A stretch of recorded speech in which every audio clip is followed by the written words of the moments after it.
Hey, what's up, guys? Max here. So we got some release notes from Kabam for the CCP a little bit early just to be able to make these videos. I've been trying to get better at making these videos because I normally don't.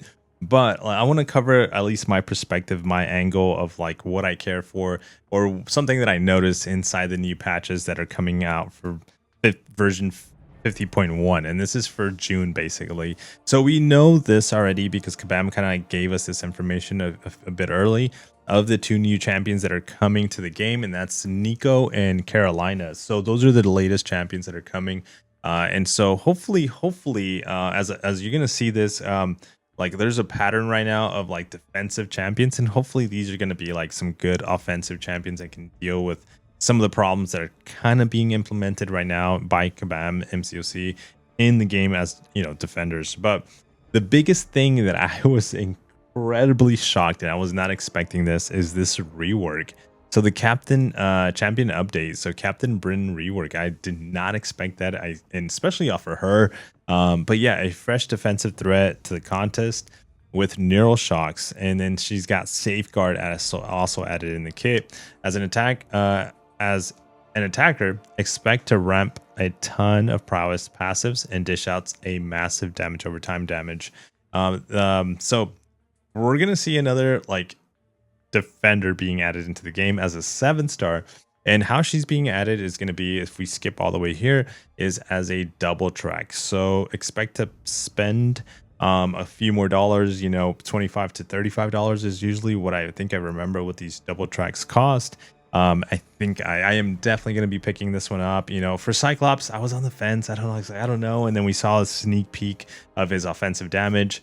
And I love Cyclops. I love the rework. I love the animation. And we took Onoma up to rank 3 because I enjoy his style of play, even though I feel like something is still missing. But his awaken ability, I just don't like it. But yeah, when it comes to defenders, I talked in one of the live streams like, hey, my approach of ranking up champions, I kind of want to take on a like defender heavy, because I've always been like prestige first, and then like dual threats, and then like attackers, and then I've always left defenders for last. So now I kind of want to bump up my ranking of defenders, and with this announcement of Captain Bryn, I kind of want to like obviously pick her up as soon as possible. Hopefully she doesn't need the awakening to be like annoying on defense, but if she does, awakening gems are not coming in as like quickly as possible, but they're a little bit more out there than they were 6-7 months ago. So hopefully, yeah, we can get her soon and awaken. So yeah, she's gonna be on the double track. And then for the completely free to play players on the double track, I know it can be annoying, really bum. It's not expensive. I think you get your money's worth on these double tracks, like Cyclops double track. You get a lot of units, a lot of back rewards, shards and stuff like that to be able to like open crystals. And you get the rework champion that Kabam has been working on. So I think implementing them at a very low cost compared to trying to like RNG your way into like crystal champions through crystals, trust me, that can get very expensive, and at a minimum sometimes costing you $100, a lot more than just the double track. So I think I value those a lot more. So I'm glad that it's being added this way. Again, if you want to expedite the double track, you end up spending a little bit more. But okay, I skipped all the way there to the bottom, skipped everything else that was in between. So yeah, just really caught off guard on this rework for Captain Bryn. So the Fantastic Four saga. So this is going to be interesting because there is a trade in for a 7-star Mr. Fantastic. So he's not available as a 7-star. This guy can be annoying on defense too as well, if he ends up applying a lot of debuffs on you, because he just evades, and just like having him in like a stun immune situation where you can't parry and control the fight, and you don't have a counter for evading. Yeah, this guy can be a problem, but offensively, I think he can end up hitting a pretty good if people decide to take him to rank 4. So this is going to be interesting. There's a few other signs just in the science class of champions right now that we have that have been just very good overall, right? Let me see if I can drop this. You got Spider Woman being coming into the Titan Crystal. You got Falcon, Joaquin Torres. You got the leader that's in the basic now, I believe. And then let's not forget the Red Guardian that came out through the special event. So like there's a few champions in the science class that are still kind of like unranked for a lot of players. So having another option, it's gonna be kind of like, what do I do? Who do I rank? You know, kind of a thing. So, but I'm looking forward to it for sure. Event quest at any price, and side quests. So we have that our normal content. Nothing's crazy. There's just some descriptions.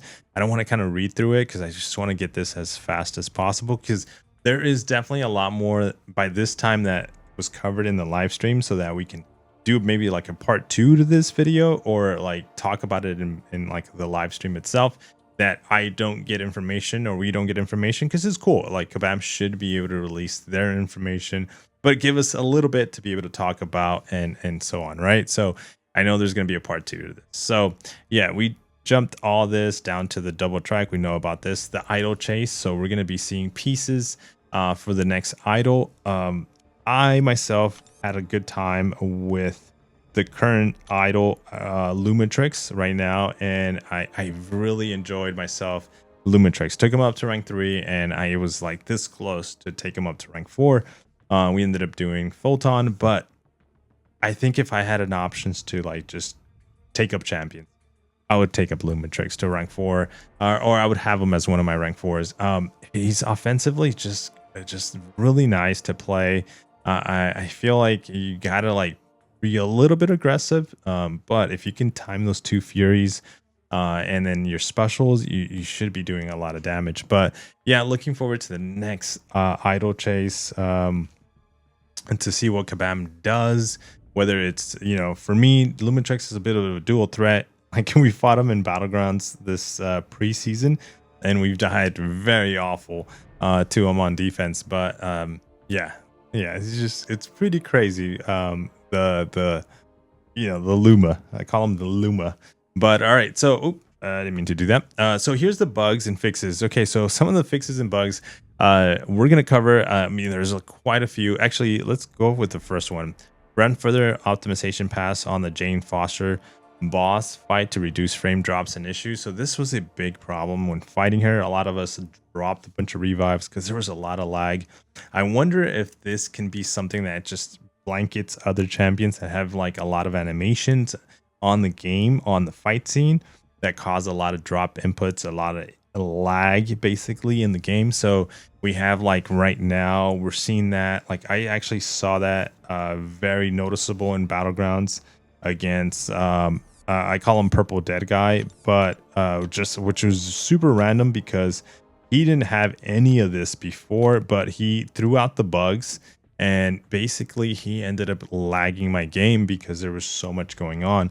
The obvious dust, the causing a bunch of issues. She crashes my game sometimes, and I'm sure she's crashed people's games as well.